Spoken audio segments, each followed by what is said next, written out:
well, only a few weeks ago, I've just come back from the United Kingdom. Been to see our daughter count the grandchildren. She always seems to produce more. And I had a chance to catch up with some of my old colleagues in the UK involved in tertiary education there. That's always a salutary experience, because I always come back from those visits realising how lucky I am to be working in New Zealand. You know, we may think sometimes that things are rough here, that expectations are too high. My goodness, we've got it sweet compared to what's going on in the UK at the moment, and probably several other Western countries as well. I've no doubt better than other Western countries, actually. I'd also like to say that some of the things I'm going to talk about have been around for years and years and years.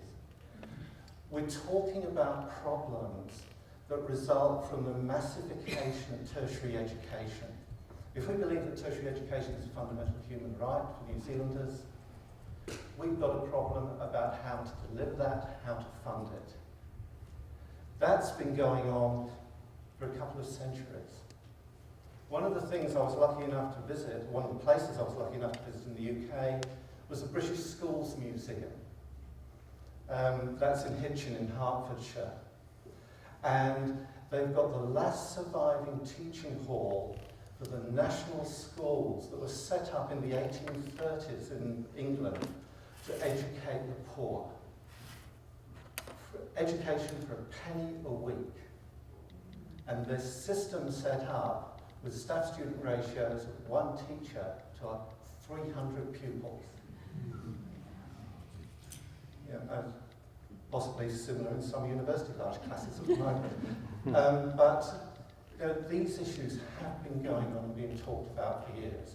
Of course, they're overlaid with different political ideologies at different times. Very much neoliberal approach at the moment, and we can take that apart very easily. But whatever we do, wherever we look, there are issues about affordability, issues about access, and most importantly, issues of access to high-quality education which meets the needs of individuals. So that's my preamble. I want to start talking about policy with what our working assumptions are as an organisation. Number one, and we should never lose sight of this, we work within a system that allows great teaching and learning to happen. We run the National Tertiary Teaching Excellence Awards. Every year we're blown away with the portfolios that come in for nominees for those awards. There's some fantastic stuff going on, and we know that a lot of fantastic people don't even get nominated. There is some brilliant work going on in New Zealand.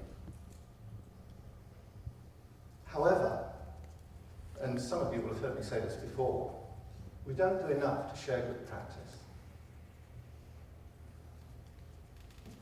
And we work within a system which isn't that good at picking up poor practice. It allows the mediocre to happen sometimes next door to the brilliancy. We work in a system that's highly fragmented. And also, I think our research base in tertiary education in New Zealand, probably same in other Western countries as well, the research base is quite weak and has limited impact on practice. One of our missions is to try and up the research capability within tertiary education in New Zealand and share those findings in terms of improving practice. Now, those are our working assumptions. What does government think?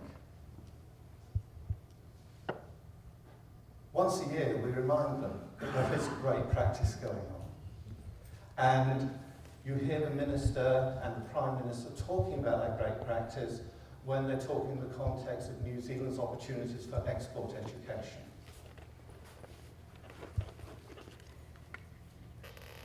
They're aware that we don't do enough to share good practice.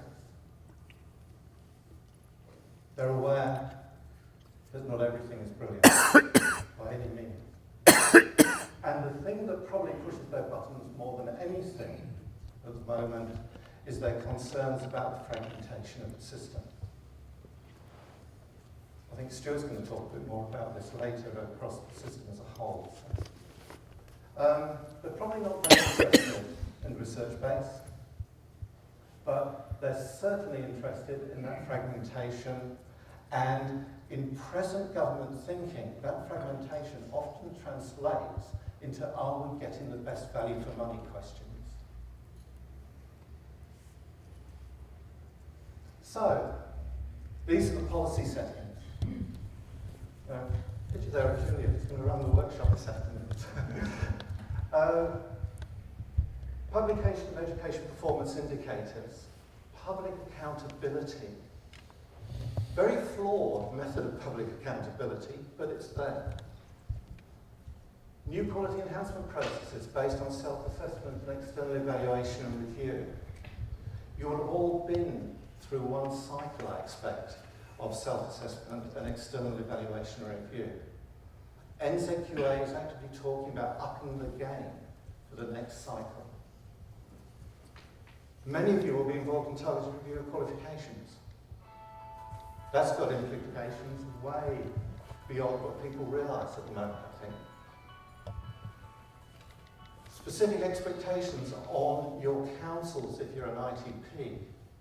If you're working in a WANA or a university, those expectations are changing as we speak. Student protests in Auckland about removal of student representation from university councils, etc., etc. And the other thing is really important to recognise, and I think we probably all do, all these changes are occurring in an environment where there is no more money. What we're talking about is a government intent on reallocating money to where it sees best value, or where it thinks it sees best value. And the other big driver in all this is the better public services results targets. And there's two which are particularly important to tertiary.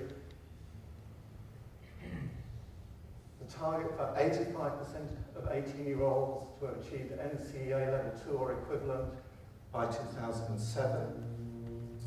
Every government official working in tertiary education frames everything against how what they do is contributing to this target or the next one.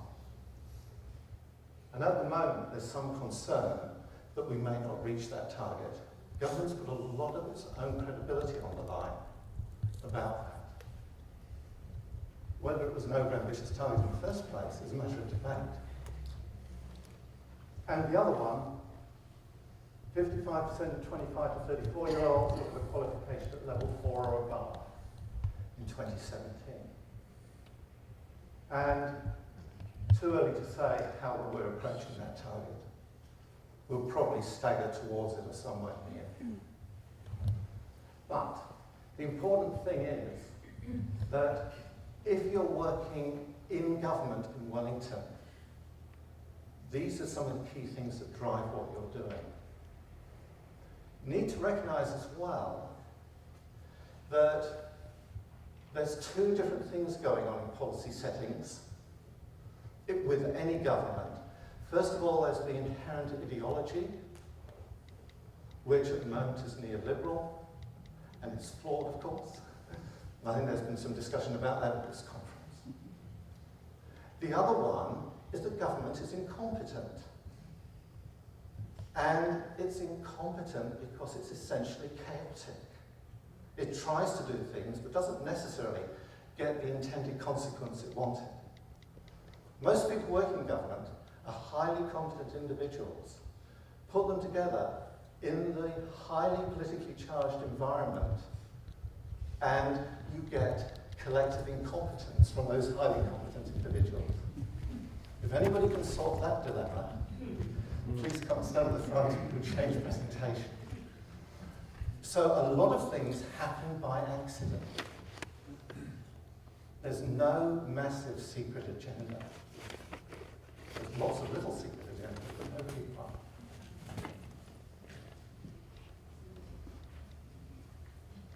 One of the big things for us at the moment in tertiary education is the investment plan targets for parity of success for Maori and Pacifica. Those targets, that's requirement in your investment plan for Maori and Pacifica to do just as well as the overall student population by 2015 are driven by those public sector results target areas. And if we look at the data for Pacifica at the moment, the most recent data we've got, we very clearly see there's a big step change to make. Pacifica in full-time study and tertiary are not as well served as the overall student population. 11% lower achievement at certificate level, 14% at diploma level, 20% difference in percentage points at degree level. Situation for Maori learners in tertiary, significantly better than that, but still, there's not parity of success.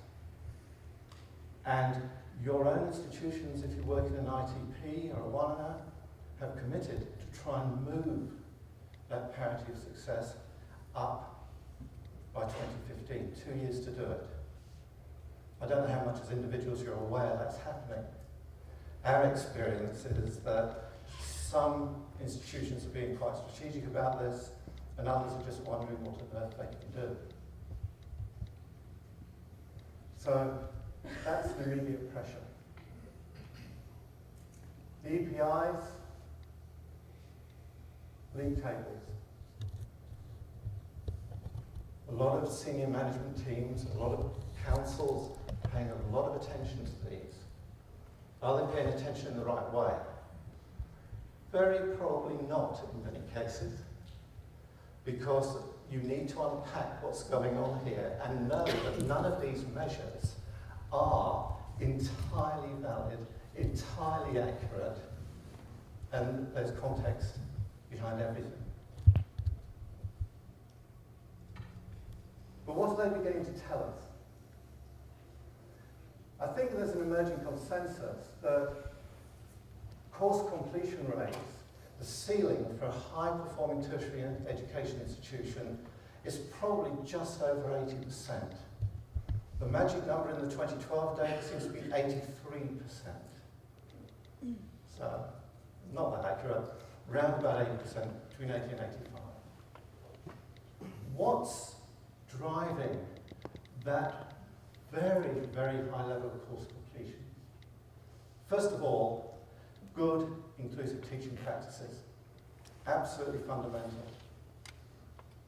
But there are other things behind it as well. Number one behind good teaching, in my view, is actually getting the right students with the right level of academic preparedness in the right programs.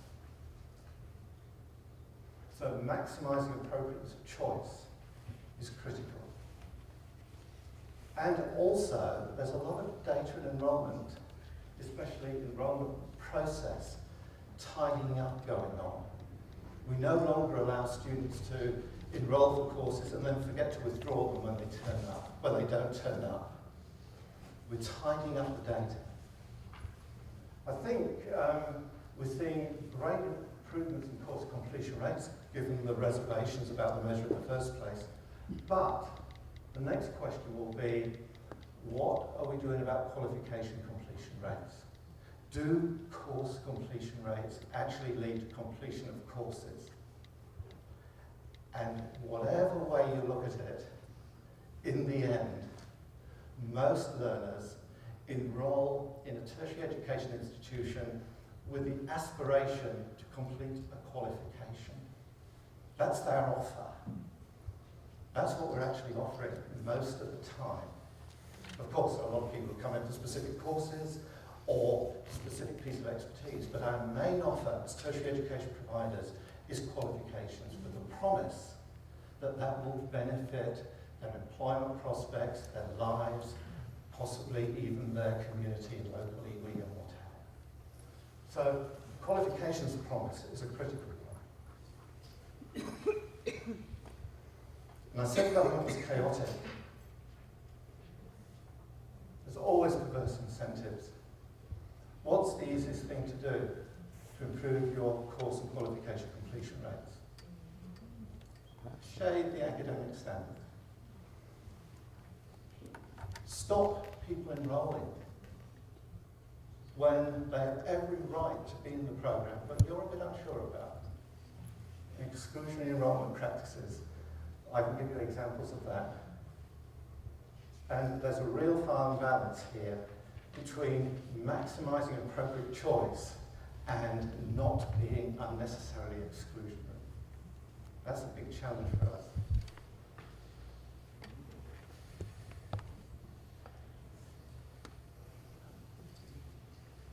So, those are the policy settings. I'll just pause there for a second. Has anybody got any questions about that?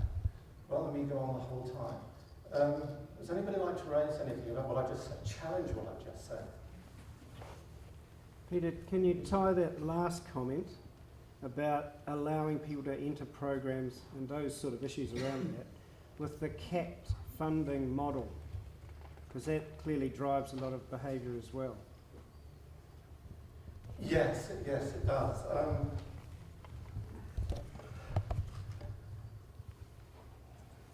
It drives in a variety of ways. I mean, if you suddenly find yourself as a program manager running a program that is falling behind on student recruitment, you need to be very careful to try and fill that program if you possibly can, because otherwise you know your organisation will move the funding to something else they want to do because it's moving money around. So there's a real risk there. So there's a real temptation to recruit people who may not be adequately academically prepared. On the other hand, when employment's low and there's plenty of people applying for your program, there's a real temptation to include the ones that you're not quite sure whether they're going to be successful or not, even if they are academically qualified. So there's a continual tension which changes with circumstance. And we're seeing quite significant changes in behaviour in universities at the moment, upping grade point averages for different programs, which are depriving people of opportunity. It'll be interesting to see how that pans out in a few years' time as the economy picks up and the number of people moving into tertiary education starts to fall because they're taking opportunities to go into work instead. Yeah? It's a very difficult one to manage, but I think it's a problem we need to recognise. I'm a management accountant, and many sectors are finding that key performance indicators that are implemented have caused all sorts of perverse incentives. And many sectors are re-looking at their KPIs. Do you think there's going to be a re-look at the EPIs in the tertiary sector? I think there should be. I don't think there will be in the short term. I think, I mean, there are always trade-offs in these things.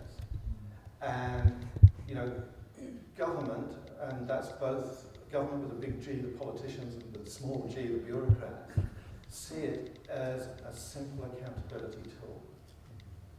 And I think one of the arguments we need to pursue, and I'll come to this a little bit later, is we probably have to live with those EPIs and recognise that they're not sufficient.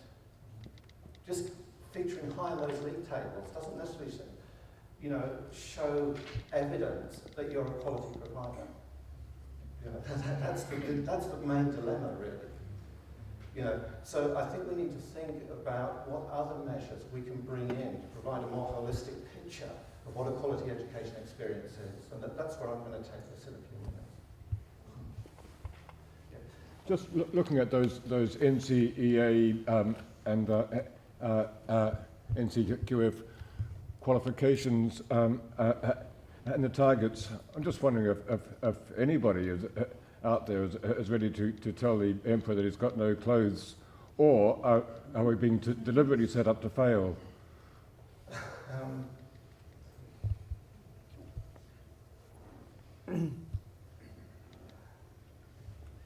I don't think we're being set up deliberately to fail.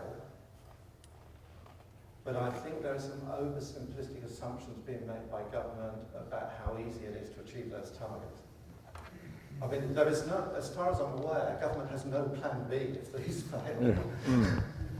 You know, the reaction at the moment is just to put more pressure on institutions to deliver those targets. And as a politician, when we don't get those targets, then I'll blame the sector for not getting there, because, you know, this is one thing I can interfere in politically and actually distance myself from the consequence. So you set aspirational targets and then blame somebody else if you don't get them. But setting up to fail, I don't think it's gone as far as that, so I'm not sure there's plan B at all. All right. I mean, this sounds incredibly cynical, but I'm old enough to be cynical. There's probably a cynical question, but yes, it's a wonder sort of when things break, who's going to be sort of carrying the can? Yeah, yes, and you know, I mean, certainly in the UK, where there's some very ambitious targets about degree level study, you find, you know, the intense kind of publicity around those targets begins to fade away. You know, there are other ways of dealing with this. Mm. But, yeah. But, I mean, at the moment, the biggest debate in England, at least, in the higher education section in England, is about academic standards. Because there's a public acceptance now that policy settings in the UK, which aren't too dissimilar to this, have driven down academic standards to meet targets. Yeah, I mean, I was talking to the head of the department in a university in the UK a couple of weeks ago, and his comment was, the trick is to lower your academic standards more slowly than everybody else is doing. You know, a horrible kind of environment to work in. Maybe try and be a bit more positive.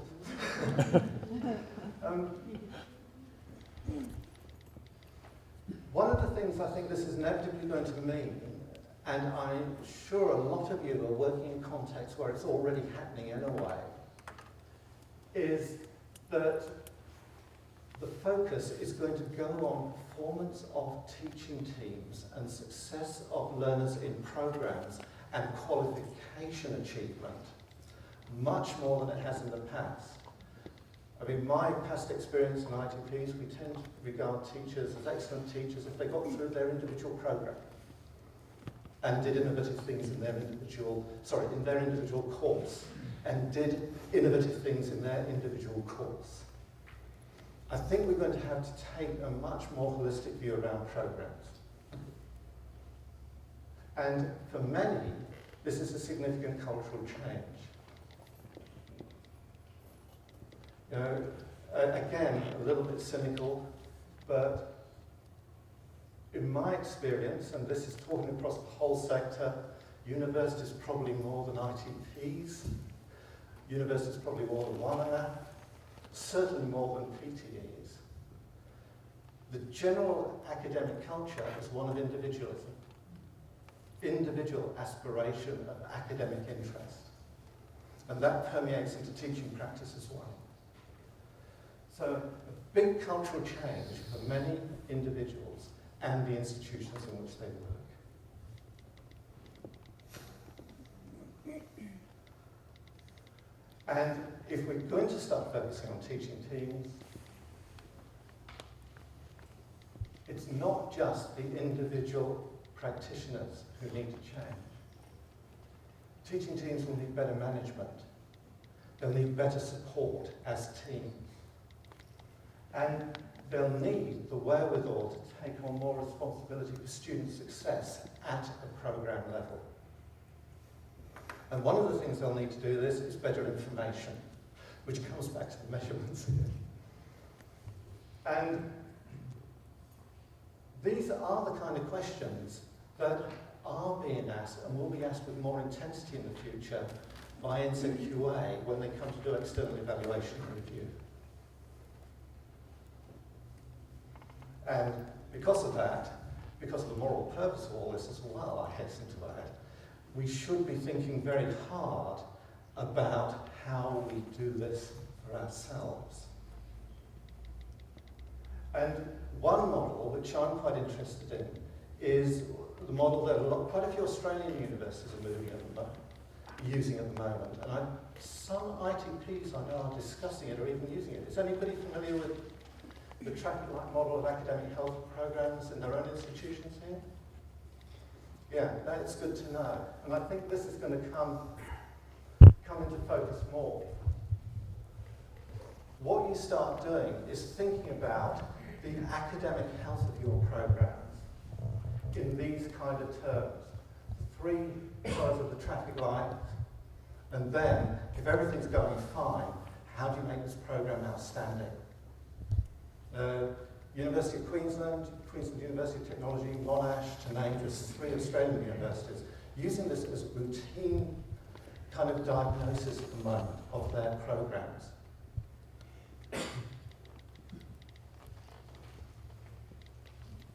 If you're going to have a traffic light system to say whether your program is performing well or not, you need measures.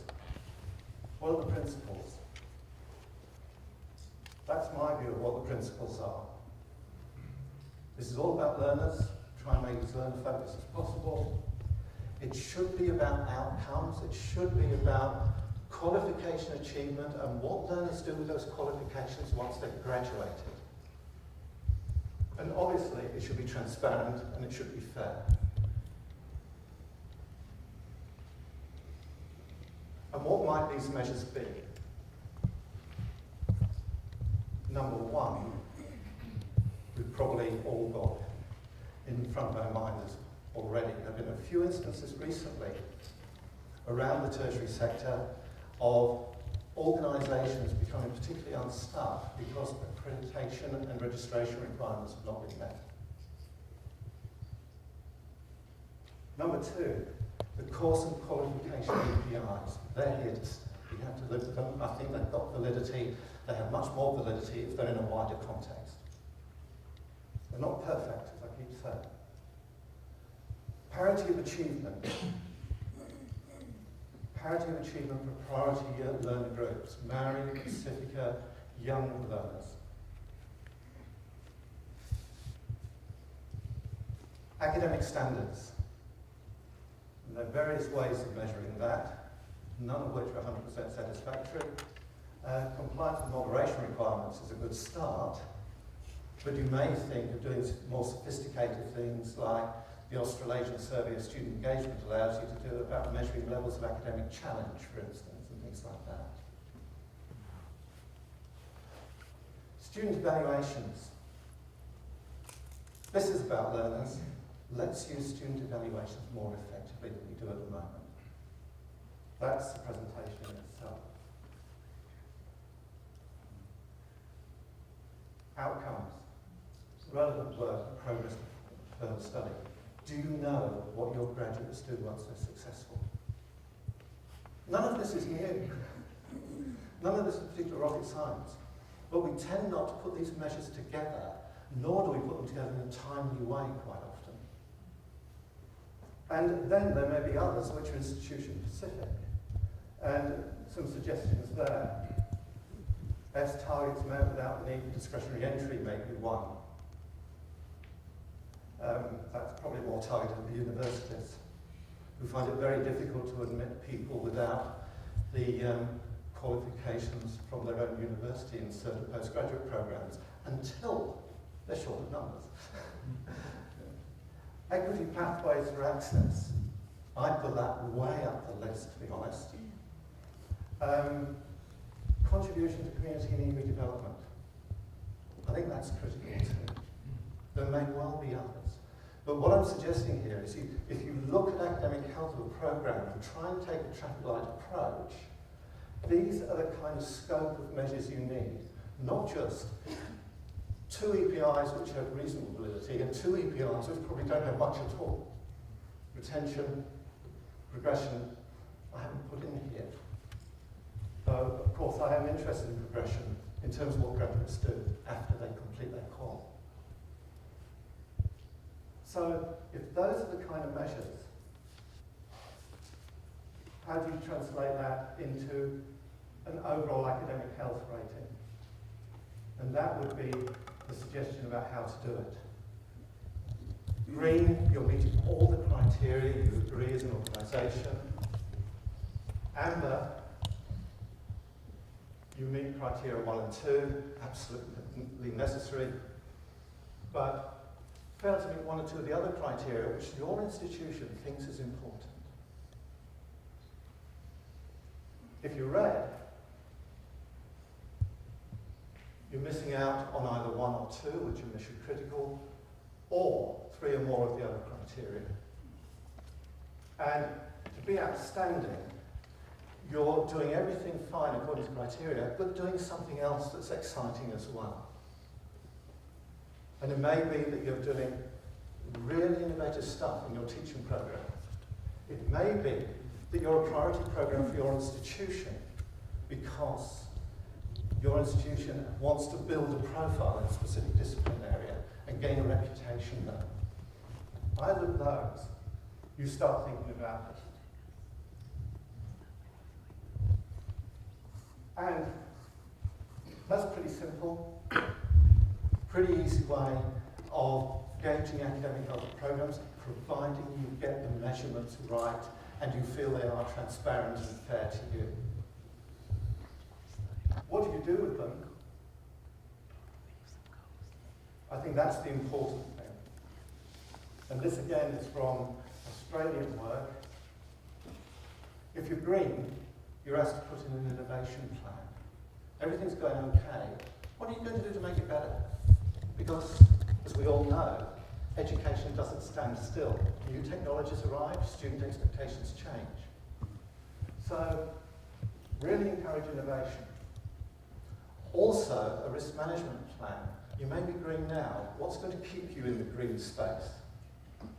What are the threats to you in your program team for that program?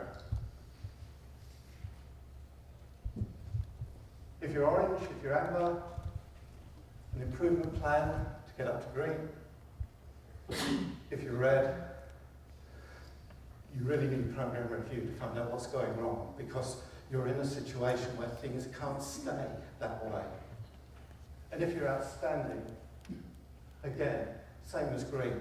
What are you doing to be innovative? What are you going to do to be ahead of the game in the future? So that's the kind of approach that I think is a useful one to take. It's about pulling measures together, about pulling information together, and then making it easily accessible. And it's important to recognise who the information's for, and I'll come to that in a sec. But the other thing that's really useful once you start to do this is gaining a time perspective. And there's 2 different ways I think people should be looking at this. One is, what's the history of this program over 3 years? If it's been green for all 3 years, great. If it was amber and is now green, great. If it's green and now outstanding, even better. If it's been red for 3 years, why is it still running? And the other thing is the value of updating that rating consistently through the year. And if you don't do that, how will you impact on the students in the current cohort? If you just decide the rating at the end of the year, and it turns out to be amber, you've missed opportunities to support students during that year. So, in an ideal system, you probably review this every 3 months, or at least every trimester.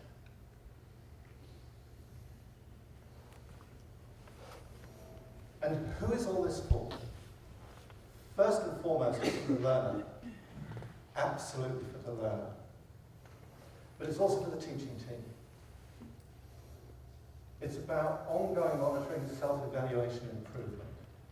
And any good tertiary education manager will be more than happy to leave you guys alone if you're practitioners, if you're doing that for yourself. In fact, what they wanted to do is try and get credit for what you're doing. So that's good. Management. Oversight of remedial actions, but also awareness and supporting good practice and sharing it. There's a big role for academic board in this. Academic board has a responsibility to advise the council of the tertiary education organisation about what's going on in terms of education performance. Councils have a statutory requirement to do that. They don't, in general, know how to. This kind of approach allows council to get a feel of what's going on without burying themselves in the operational detail.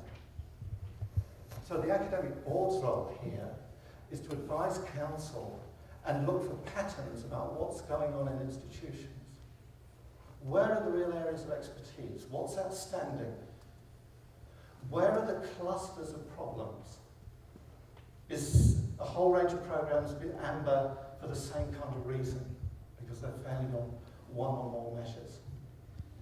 Is there a discipline area which is in real trouble because several programs are amber or red? That needs governance intervention. It needs academic board intervention. So that's how certainly universities like Queensland University of Technology are using this methodology. Targeting support for organisations, targeting support for institutions and departments and teaching teams within them as they work through this kind of data in this kind of way. So my view is that that's the way we begin to support priority learners, the learners we presently underserve as they work through our system. So the implications for individual practitioners: opportunities to share good practice, opportunities to discuss practice improvement, testing out innovative ideas, peer review, peer mentoring. Now you probably all do this in informal ways for your institution. This allows you to do it more systematically and in a more action-focused way. And it relies absolutely on not just better information about what's going on in your programs, but also information that's received in a timely way. A lot of this, I think, will drive a review of how we do student evaluations. We tend to do them at the end of courses. Too late, in my view. We need to find better ways of picking up student views as courses progress. And again, look at the way Queensland University of Technology does that. You know, they pay a lot of attention to the first 6 weeks of student experience and will change things as a result of that. So that's the concept. And what I want to do now is again, ask for any questions, if anybody's got any at the moment. I don't think there's anything particularly new there. Yes, sure. Yes, look, I'd like to ask, if I may, I've heard quite a lot about course completion rates, and the key thing seems to be that you emphasise accreditation registration and course completion rates. Yeah. You mentioned 80 or 80, just over 80%. My problem is, listening to what you've got to say, is you fail to address the major problem why course completion rates don't reach 80%. Which is? Fail to recognise what I call the Trinity. And until the government recognises what I call the Trinity, course completion rates will continue to fall well below 80%, regardless of how good the teaching team is, regardless how good the academic board is. And the Trinity is three things. One, students run out of money. They have to get a job, they fall out, their health collapses. And thirdly, personal problems, boyfriends, girlfriends, mum dies. And those are key things why institutions such as this struggle to meet completion rates. And it's not just good enough to say the motherhood statements, oh, you need to have better counselling or something like this. Those features need to be integrated into any matrix that looks at course completion rates. You just can't look at course completion rates with respect to academic considerations alone. And that's what worries me. What I call the Trinity is a major barrier. I think that's a very valid point, and it was certainly not my intention to say this is all the responsibility of the teaching academics. By no means. It's the responsibility of the organisation who enrolls those learners. So you do need to have the right level of pastoral care. You do need to have the support available for those learners. Ultimately, though, one of the problems we find across different parts of the tertiary sector, and you must remember we work right across PTEs, ITPs and universities, so I'm not talking about any sector in particular, but time and time again we come across dislocation of those services from what the academics are doing in the classroom, and there's no holistic service for those learners. I would suggest to you that the people who are getting course completion rates around the 80% mark at the moment have got some of those issues cracked better than others who haven't got those completion rates that high. Yeah, but I entirely accept that it's not all about teaching here by any means. But I think in the end, the academic group has some responsibility for bringing it together. But they can't do that without the support of the organisation. Yeah, so I think very fair comment. I think it's probably quite a few factors. One factor might be if you're doing distance learning, you have completion rates. Also, I teach part-time students. The course completion rates are okay, but the qualification completion rates are quite low.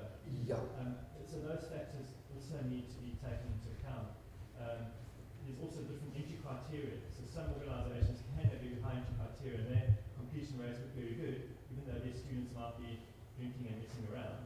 Whereas a lot of people, so other organisations who have students coming in at lower levels, doing a lot of work, doing effort into those students, going past the care and that to get them up.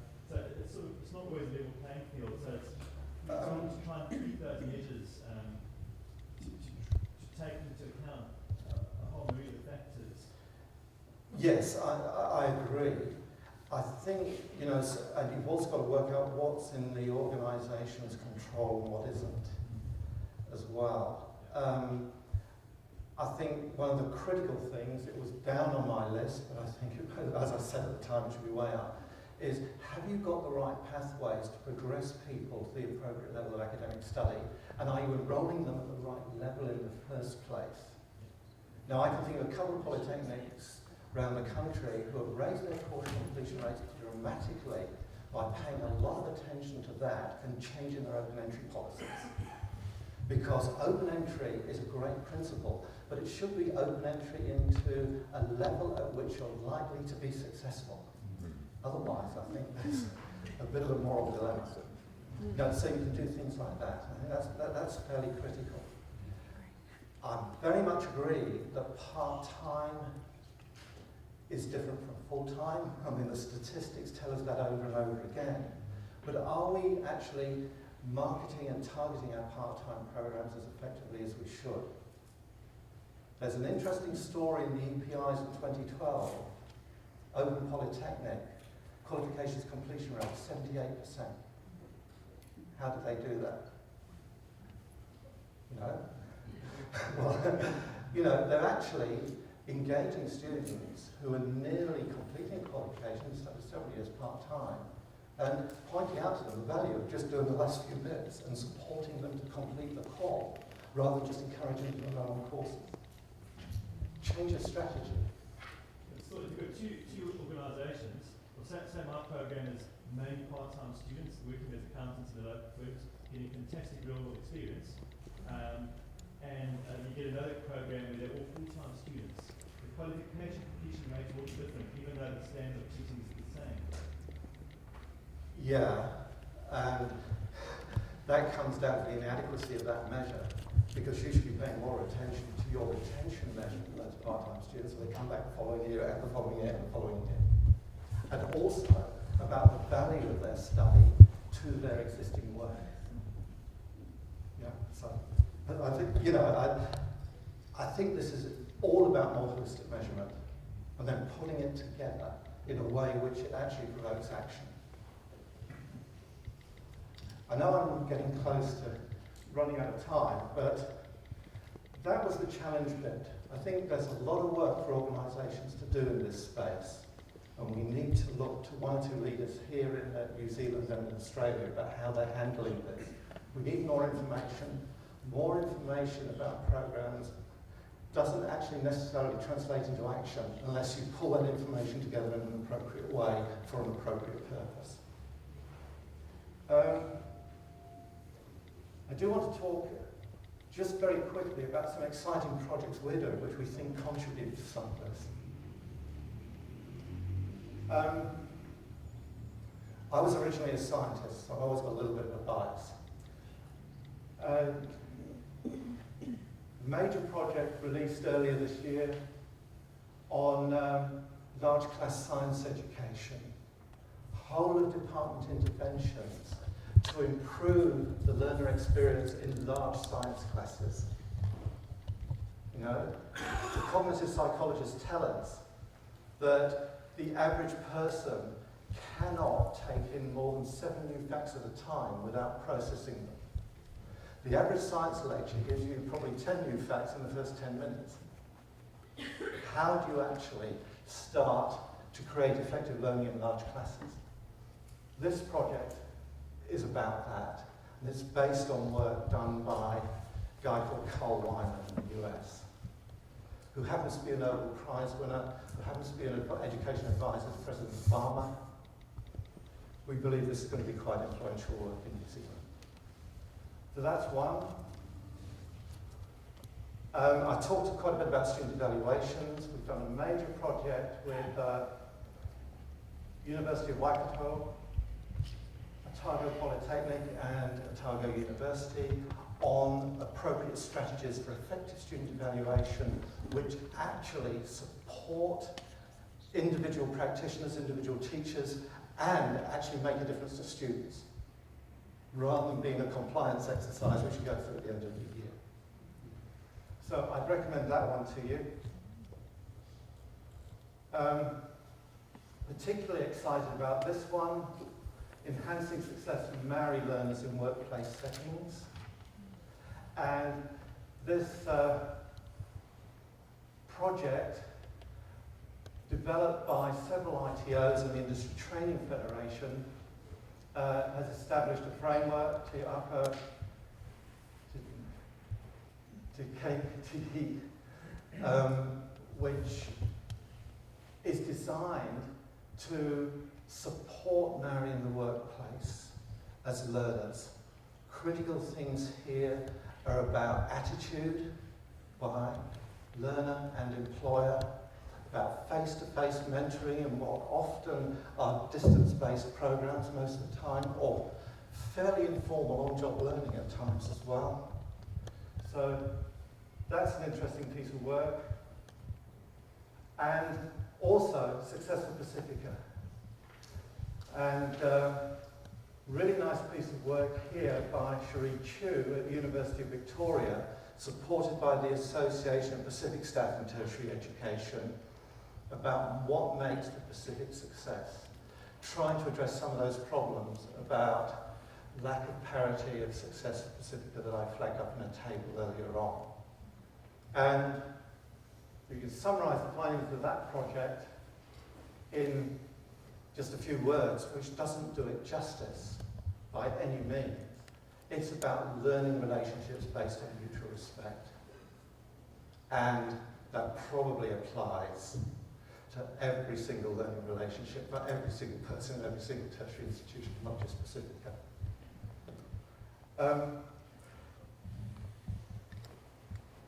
This might have been a better picture to put up if the outcome of the Labour leadership election had been slightly different.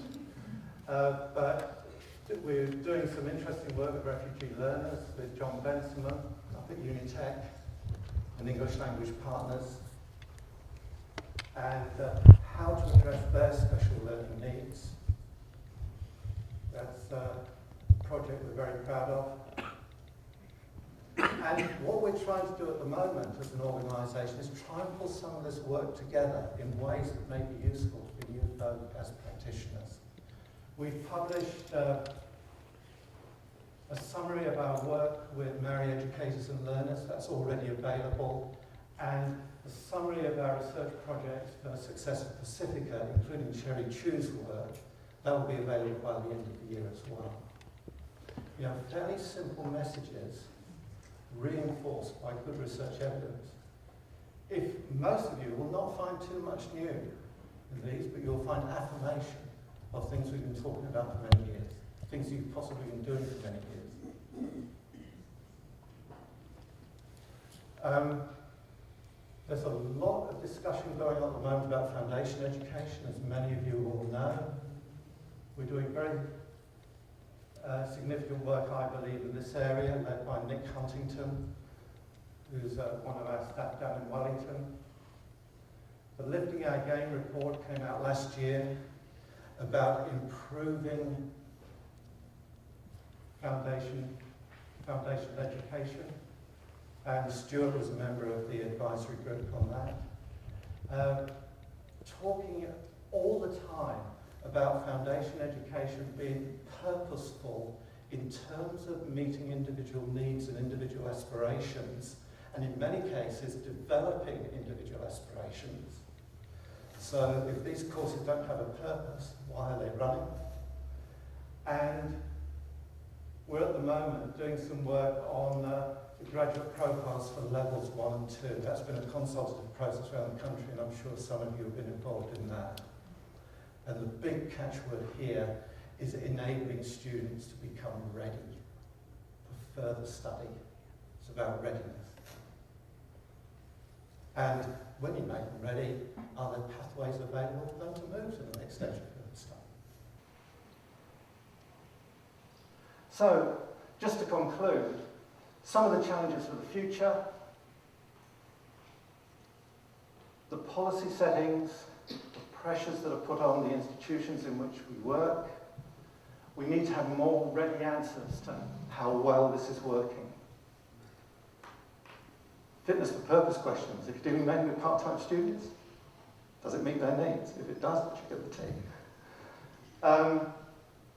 We can't stand still. A lot of this conference is about changes in learner expectations, about opportunities provided by new technologies. They're moving apace. We've got all this other stuff to deal with as well. We just can't stand still. And take-home message, I guess, there will be measures.